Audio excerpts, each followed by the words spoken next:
نحمده ونصلي على رسوله الكريم اما بعد. دا باز خلق تپوس کوي چې امام سره د ماښام په منځ کې اخیری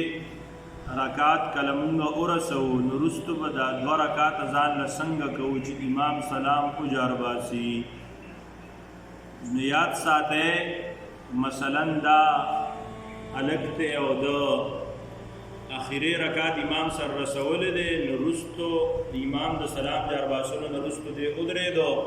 او دی به چې کوم دی نو ډک رکعت یو وکړي.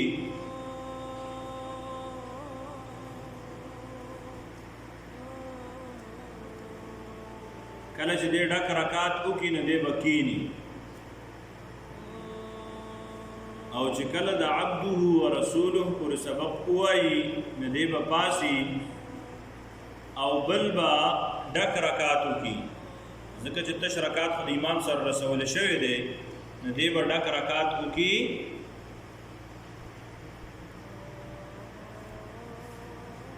او د هغې نه وروستو چې کوم دی نو دی به سلام اجر باسي چې په تحیات باندې کښېني او تحیات پوره کړي قنا عذاب النار پورې ووایي نو بیا به چې کوم دی نو دی څه کړي دی به سلام اجر باسي. نو تاسو ته ما وویل چې کله یو کس وي هغه د امام سره اخري رکعت ورسي نو هغه به پاسي ځان له به ډک رکعت وکړي او بیا به په تحیات باندې کښېني